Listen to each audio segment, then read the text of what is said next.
Good afternoon, everybody. I brought a very special guest with me today, as you can see, Secretary McMahon. So I will begin my remarks. She's going to speak, and then we'll take some questions. She'll take questions, and I'll take questions from you as well. First off, yesterday, First Lady Melania Trump and Second Lady Usha Vance traveled to Marine Corps Air Station New River in Camp Lejeune in North Carolina, where they spent the day meeting with students, educators, military families, and United States Marines. Both the First Lady and Second Lady were grateful for the warm welcome and remain deeply committed to supporting military families and the communities that serve our great nation. May God bless all of them. In economic news, the September jobs report showed the American economy remains strong, with 119,000 new jobs added, more than double expectations. These gains came after the summer passage of President Trump's historic tax cuts and multiple big trade deals with countries around the world. In particular, construction jobs surged by 19,000 in September, the largest monthly gain in a year. Nearly all of this solid monthly job growth came from the private sector and went to Americans rather than foreign-born workers, the opposite of what we saw under the previous administration. Inflation also remains under control, and wages are up by 3.8% over the year for American workers because of President Trump's pro-growth policies. In fact, real wages are on pace to increase roughly $1,200 for the average worker this year under President Trump. This is a complete reversal of the failed Biden era, when we saw inflation skyrocket to 9%. Causing private sector workers to see their wages decline by approximately $3,000. We know that Americans are still hurting from the 4-decade high inflation caused by Joe Biden and the Democrats. But President Trump is making significant progress to fix this, and he will not stop working until he solves it. As the president recently stated, he is never satisfied. For example, President Trump's policies are working to make Americans' Thanksgiving more affordable this year, from their commute to the dinner table. Nearly 100 million Americans are expected to drive next week to spend time with loved ones for the holiday. And thanks to President Trump's drill baby drill agenda, the national average price of a gallon of gas on Thanksgiving Day is projected to be at the cheapest price since the COVID pandemic in 2021. President Trump is bringing down gas prices and providing significant savings to American families at the pump. And again, we expect those prices to continue to decline. According to the American Farm Bureau Federation's annual survey, cooking Thanksgiving dinner will also cost less this year than it did last year and is down about 5% overall. The average price for a staple of the meal, a 16-pound frozen turkey, is down more than 16% from last year, which will provide critical savings for families in their budgets. President Trump's entire economic agenda is aimed at putting more money back into the pockets of hardworking Americans. That's why he signed the largest middle tax cuts in history into law, from no tax on overtime, no tax on tips, to no tax on Social Security.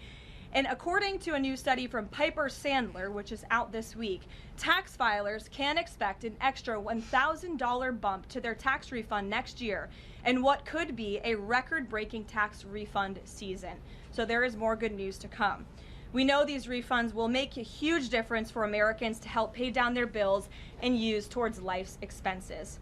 In other news this week, President Trump took a significant step toward delivering on a core campaign promise to finally close the Department of Education. To shrink the bloated federal bureaucracy, the Department of Education just entered into new interagency agreements with 4 agencies: the Departments of Labor, Interior, Health and Human Services, and State. These agencies will now ensure the delivery of legally required programs while also refocusing them to better serve students. This common sense action brings the Trump administration much closer to finally returning education where it belongs, at the state and local level, not in Washington, D.C. The Democrats' reckless 43-day government shutdown did manage to do one valuable thing. It proved that America does not need a federal Department of Education. During the longest shutdown in history, the Department of Education furloughed 90% of its staff, and America's education system was not impacted whatsoever. Schools stayed fully open across the country. Students attended class and received normal in-person instruction, and our wonderful teachers received their paychecks uninterrupted. The Democrats' government shutdown made it painfully obvious that American families do not need the Department of Education. Since its creation in 1979 during the Carter administration, the Department of Ed has spent over $3 trillion taxpayer dollars without improving student achievement. Despite peer pupil spending having increased by more than 245% since the 1970s, math and reading scores are down in public schools. In fact, the most recent Nation's Report Card from 2024 showed that 13-year-olds' math scores are the lowest they've been in decades, and their reading scores are the lowest since testing began more than 30 years ago.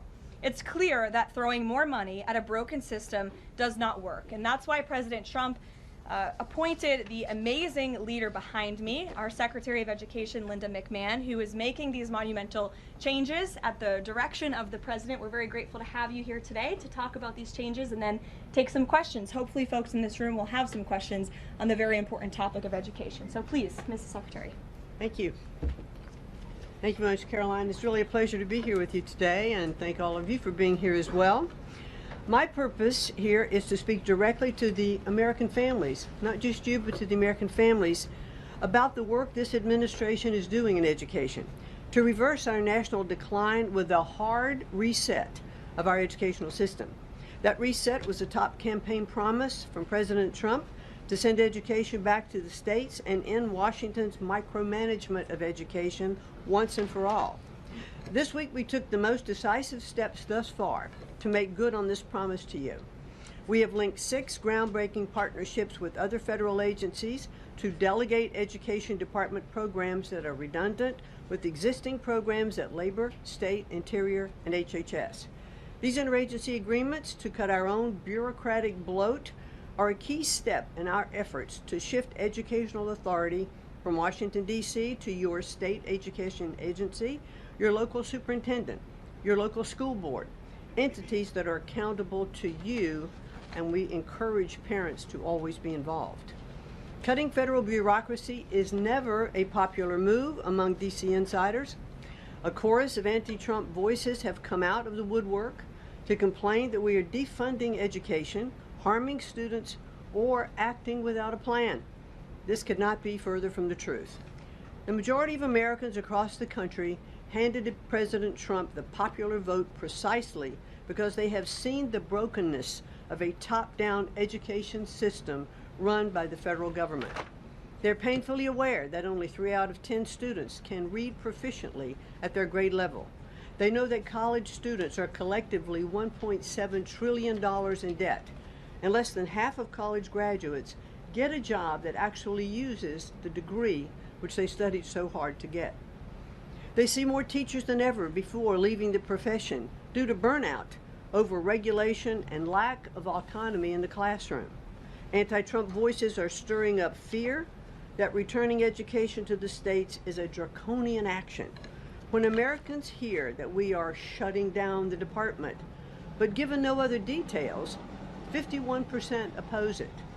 But when those same Americans are informed of our plans to preserve important elements of our work in other federal agencies and to maintain the K-12 funding that is distributed to the states, that number flips to an even greater majority at 56%.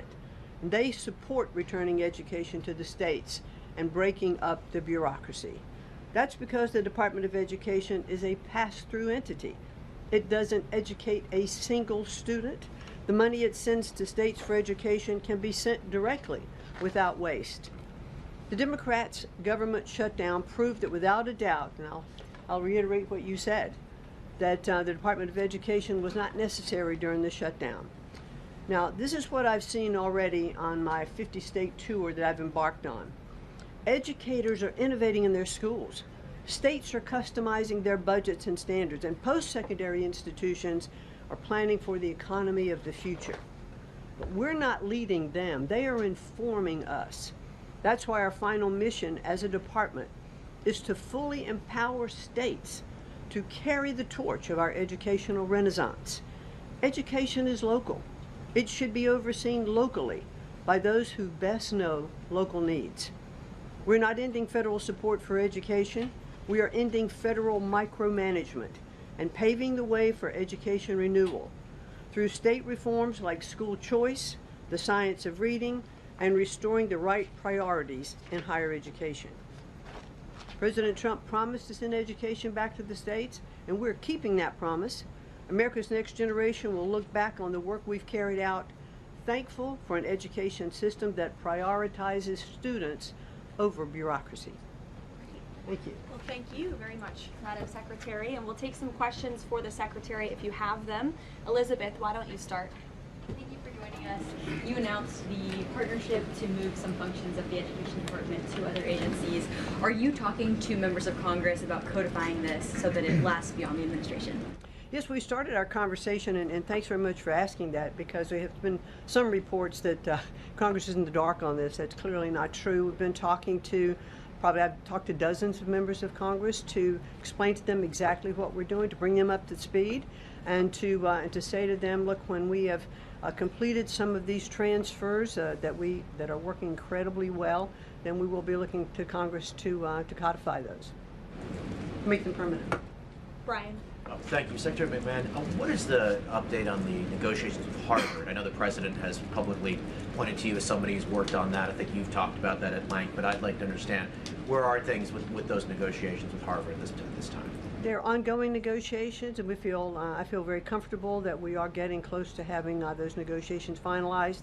It's been open door conversation all along. Deanna?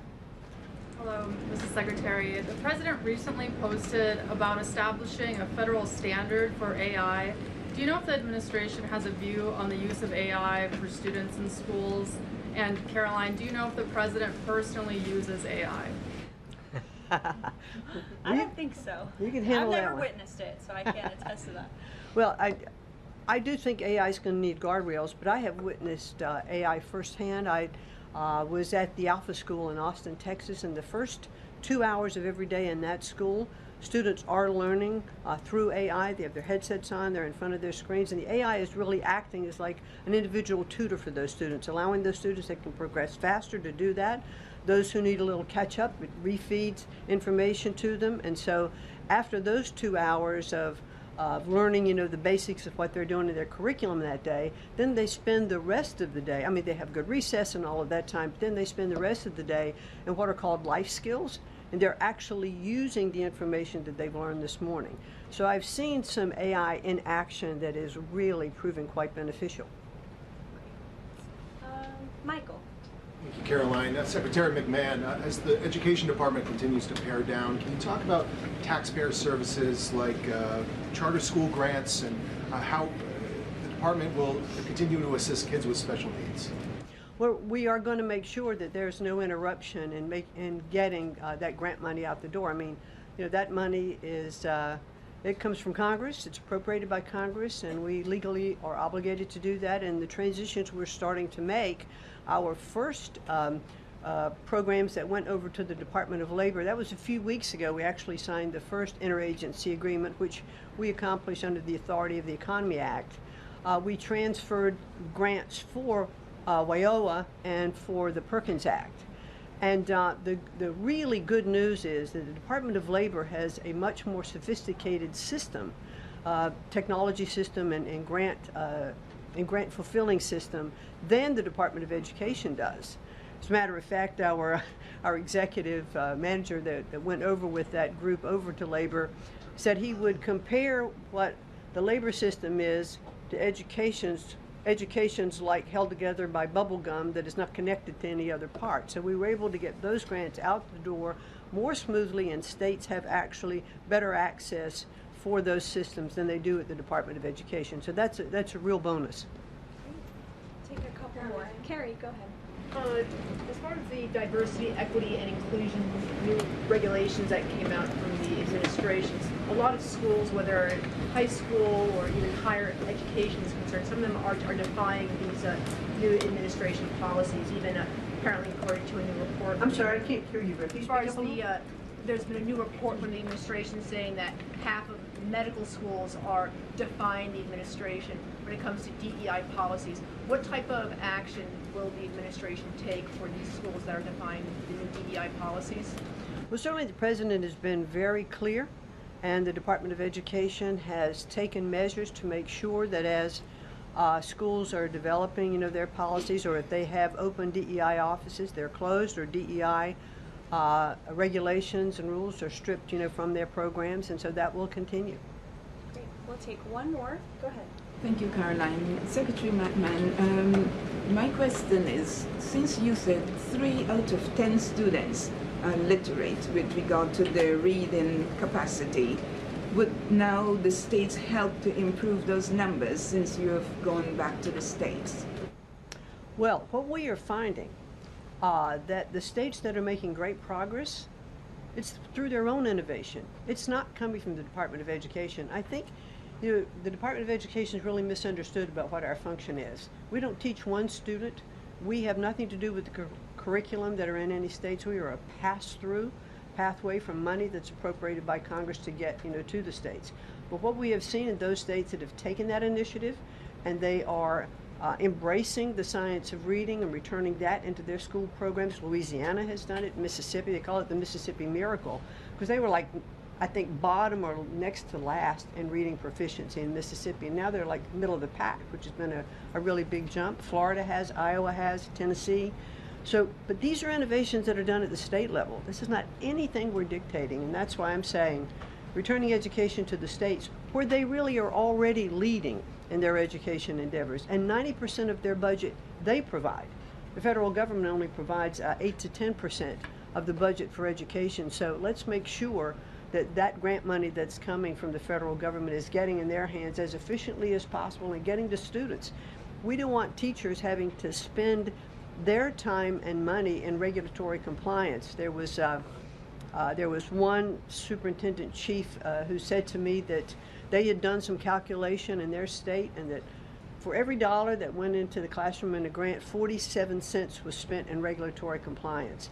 So let's get the money into the hands of our students and our teachers. Let's raise the level of education. The other thing I'll do, and I'll quickly wrap up for you, is this 50-state tour that I have embarked on. We've done about 14 states. We've shut down a little bit during the shutdown. But what I am doing is visiting different kinds of schools, grammar schools, middle schools, high schools, micro schools, private schools, charter schools, the whole gambit. And in the end, my goal will be, as we step away and fully deliver education back to the states, is to provide them with a best practices toolkit of all of the things that I have seen around the country to say, hey, this is working. Check with these superintendents, check with these governors. And you know what I found a little bit is governors are a little competitive, so it's kind of nice to give some of these best practices out there. It'll work because it's already working. If we leave it with the people who are closest to the students, the president believes, as do I, the best education is that's closest to the child, and parents' involvement is critical to the success. Awesome. Thank you so much. Thank you, Linda. Thank you so much. I appreciate your coming All right. today. Thanks for your great work. Whoops. And Thank she's you all very much. a busy lady, so we'll let her Come get on. back to work. All right. Thank you again. Well, let's get to it. You guys were so calm with her. I wish you were that calm with me. We'll kick off with our new media suite as always. Javier, why don't you start us off and then we'll get to the rest of the room. Go ahead. Thank you very much. My name is Javier Negre. I'm from Spain. I'm the owner of the biggest media platform in Hispanic politics, with brands like La Derecha Diario, Ira TV, or UH Plus, or Vicegrad in Spanish. And I'm happy to be here. Thanks for supporting the new media, also in the Hispanic community. We try to fight against media like Telemundo, Univision, CNN, or NBC News that are spreading fake news and attacking the ICE operations. We will premiere this Sunday the Real America's Voice, the Rainy Show, the first Hispanic show against communism and woke culture that is promoted by people like George Soros to bring communism all over the world, like happened in New York. I have two questions for you, if you don't mind. In Mexico, the young people is protesting against President Sheinbaum. They think she's doing nothing against the cartels. Sheinbaum used the police to attack them, young people, kids, girls, and she's attacking journalists like me in a country where 150 journalists have been killed in the past years. The USA legacy media is attacking President Trump for his comments about the fake news media, while they are not publishing anything about the murders of journalists in Mexico. Why do you think they stay silent about the murders of journalists in Mexico and the attacks to businessmen like Ricardo Salinas? And my second question is, Trump said he has a plan for the narco state of Venezuela. Does he have a plan for Mexico where, according to Stephen Miller, the cartels are controlling governments and territories? Sure. Well, thank you, Javier, for the question, and thank you again for being here. We're proud to have new media voices in the briefing room. As for President Sheinbaum and the president's relationship with Mexico, I will tell you that we have seen historic strides from President Sheinbaum and her administration in Mexico when it comes to cracking down on the cartels. They have been incredibly cooperative with the president's efforts at our southern border to crack down on illegal immigration and also the illegal trafficking of drugs at the southern border. Now the president is very interested in taking additional measures against the drug cartels. He's been very clear about that. He's spoken about it, and this is a promise that he made to the American public. And so his national security team is discussing these options all of the time. And on the campaign trail, the president promised to take on the cartels. He has taken unprecedented action to do so, and he has left additional options at his disposal on the table. So those are only decisions that the president can make. Thank you. What about the silence of the legacy media about the murders of journalists in Mexico? 150 journalists have been killed in the past years. Yeah, well, it's certainly something I wish the media would report on more, and it's something that this administration absolutely condemns. I can't speak for the media, but I can speak for the president. That's not something he wants to see. Thank you. Sure. Thank you, Caroline. Hi. Is there anything that Mayor-elect Mamdani could say tomorrow that would ease the president's concerns about his future leadership in New York? Look, I don't want to speak for the president or get ahead of this meeting that we are currently working on tomorrow. As you saw, the president put out a statement tomorrow that the mayor-elect will be coming to the Oval Office, and so our teams are arranging those details. I won't get into the president's thinking on it. I think you'll all hear from him directly. I also think I will just add, it speaks volumes that tomorrow we have a communist coming to the White House, because that's who the Democrat Party elected as the mayor of the largest city in the country. I think it's very telling, but I also think it speaks to the fact that President Trump is willing to meet with anyone and talk to anyone and to try to do what's right on behalf of the American people, whether they live in blue states or red states or blue cities, in a city that's becoming much more left than I think this president ever anticipated in his many years of living in New York himself. Nancy. Thanks, Caroline. This morning, President Trump accused 6 Democratic lawmakers of seditious behavior punishable by death. Just to be clear, does the president want to execute members of Congress? No. Let's be clear about what the president is responding to, because many in this room want to talk about the president's response, but not what brought the president to responding in this way. You have sitting members of the United States Congress who conspired together to orchestrate a video message to members of the United States military, to active duty service members, to members of the national security apparatus, encouraging them to defy the president's lawful orders. The sanctity of our military rests on the chain of command. And if that chain of command is broken, it can lead to people getting killed.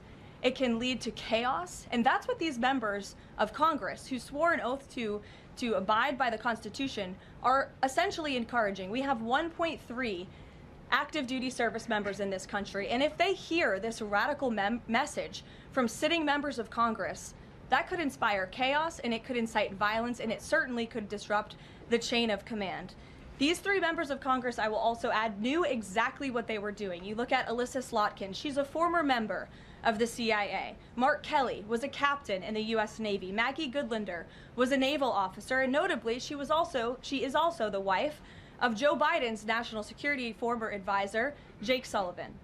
And so these members knew what they were doing. They were leading into their credentials as former members of our military, as veterans, as former members of the national security apparatus to signal to people serving under this commander-in-chief, Donald Trump, that you can defy him and you can betray your oath of office. That is a very, very dangerous message, and it perhaps is punishable by law. I'm not a lawyer. I'll leave that to the Department of Justice and the Department of War to decide. But the president has Chris, go frequently, ahead. but Caroline, can I just follow up? The president and the vice president, for that matter, have accused the other side of encouraging political violence. Isn't that exactly what the president is doing when he says that members of Congress should be killed? Why aren't you talking about what these members of Congress are doing to encourage and incite violence? They are literally saying to 1.3 million active duty service members not to defy the chain of command, not to follow lawful orders. Every single You can refuse an illegal order, which but is they in are uniform but code they're of military suggesting they're suggesting, Nancy,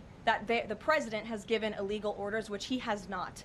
Every single order that is given to this United States military by this commander-in-chief and through this chain of command, through the Secretary of War, is lawful. And the courts have proven that. This administration has an unparalleled record at the Supreme Court because we are following the laws. We don't defy court orders. We do things by the books.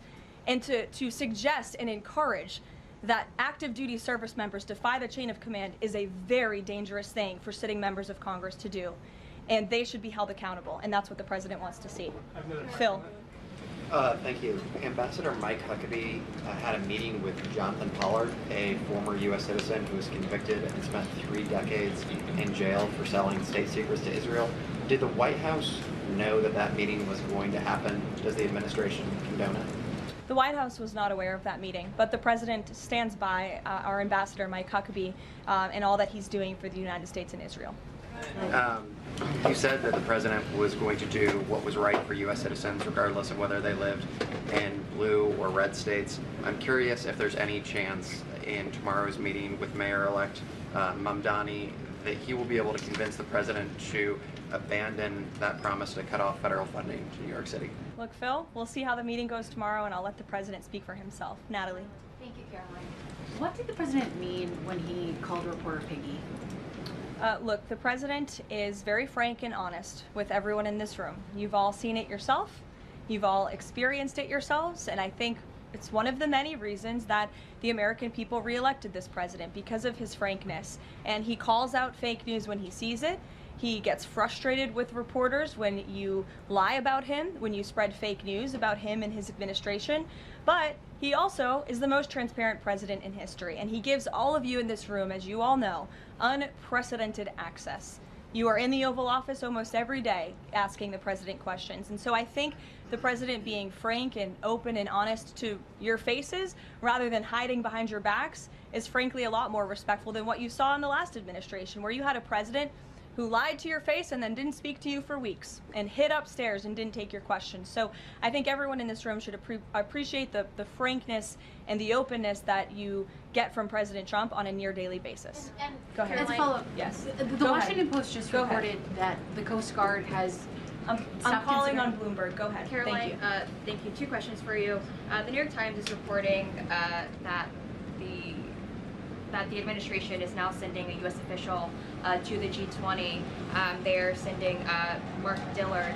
Can you confirm if that is true, and then also explain the shift in? I'd be happy to explain, because there is not a shift. The United States is not participating in official talks at the G20 in South Africa. I saw the South African president running his mouth a little bit against the United States and the president of the United States earlier today, and that language is not appreciated by the president or his team.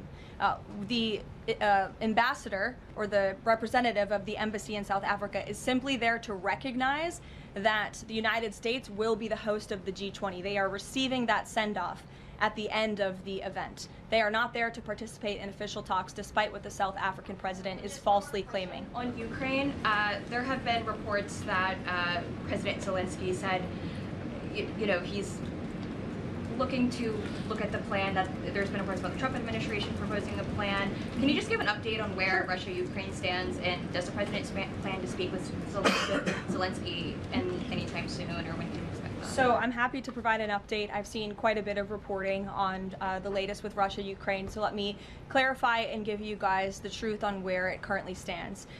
President Trump has made it very clear since day one and even on the campaign trail, that he wants to see this war come to an end. He has grown increasingly frustrated with both sides of this war, Russia and Ukraine alike, for their refusal to commit to a peace agreement.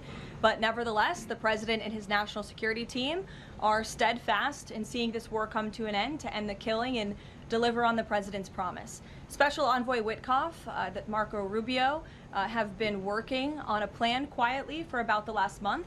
They've been engaging with both sides, Russia and Ukraine, equally to understand what these countries would commit to in order to see a lasting and durable peace. That's how you get to a peace negotiation, right? That's how it worked with Israel, with respect to Israel and Gaza and all of the Arab countries in the Middle East. That's how we accomplished that historic agreement, which the UN, by the way, voted to commit to and accept this week, which was a huge monumental moment. So they have been engaged with both sides, and these talks are continuing. As always, I'm not going to litigate the details of this plan as it's ongoing and it's in flux, but the president supports this plan. It's a good plan for both Russia and Ukraine, and we believe that it should be acceptable to both sides, and we're working very hard to get it done. And I'll also add, I know Secretary Driscoll did meet with President Zelensky today. We spoke with him. He was very optimistic following that meeting. And so, again, we are having good conversations with both sides with respect to ending this war. Caroline? Sure. Go ahead. Follow up on Ukraine. You said this is a good plan. So according to our sources, this proposal demands major concessions from Ukraine and doesn't demand much from Russia. So was Russia involved in drafting Your this? understanding is wrong. Have you read the full plan?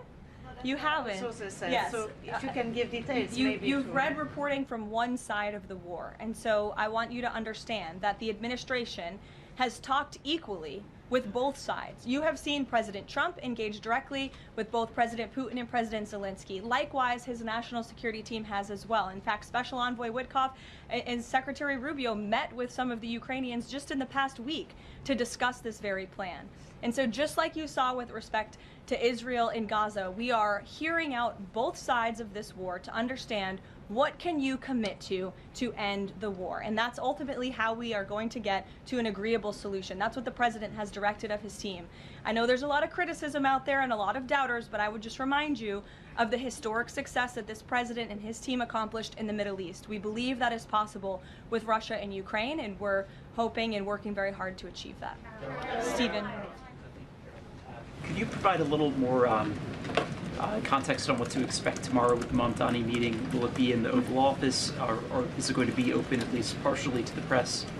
I don't have any more details to read out for you on the meeting quite yet, Stephen. I know it's of great interest to you and the New York Post, but we'll keep, maybe if it opens, we can commit to letting you in. Sure, go ahead. Thank you, Caroline. It came up yesterday during a confirmation hearing for the president's pick to lead the CFTC that the CFTC currently has 0 Democrat commissioners, whereas usually it's had 2 or more. Does the president plan to appoint Democrats to financial regulators like the CFTC and SEC, or does the president feel that there shouldn't be Democrat leadership at those agencies, consistent with the administration's move earlier this year to remove Democrats from the FTC and other agencies? I'm going to be completely honest. I haven't spoken to the president about the CFTC in quite some time, but I'm happy to check in with our presidential personnel office and see if there's any updates that we can provide you there. Sure. Thank you, Caroline. Last week on Fox News, President Trump said that we've had a lot of problems with the French. How would you describe the current relationship between France and the U.S.? Look, the relationship remains very strong. President Trump speaks quite frequently with Emmanuel Macron. I think they have a good working relationship, but the president is not shy to point out when he has disagreements with world leaders as well, and he's done that with respect to Mr. Macron as well. Deanna, go ahead. Caroline, there are reports that Qatar is acting as a mediator in the Ukraine peace process. Can you confirm that, and why did the president choose that country? I'm not going to get into further details other than what I previously shared, which I think was quite a bit of information. Brian? Thank you, Caroline. 2 questions. We were talking about earlier in this briefing about the president's orders. You were going back and forth about what the ad said, what it didn't say. My first question is... The ad? The advertisement that the Senate Democrats were featured in. So my first question is, no matter what the order is, it could be to any administration official, military or otherwise, no matter if legal experts might think it's illegal. Does the president expect those cabinet members, administrative officials to go ahead with those orders regardless of any outside thinking or experts? The president expects his cabinet officials and the administration to follow the law and to demand accountability and hold people accountable for their dangerous rhetoric. And I would just add that if this were Republican members of Congress who were encouraging members of the military and members of our United States government to defy orders from the president and from the chain of command, this entire room would be up in arms. But instead, it is the other way around, and I think that's quite telling. I'm going to let you all go because the president, excuse me, I appreciate the encouragement this morning, but this afternoon. But President Trump is about to meet in minutes with Israeli hostages who this administration freed, and so I'm going to go up to that meeting, and you will hear more about that later. Thank you. Misquoted Democrats in that video. That's actually not what they said.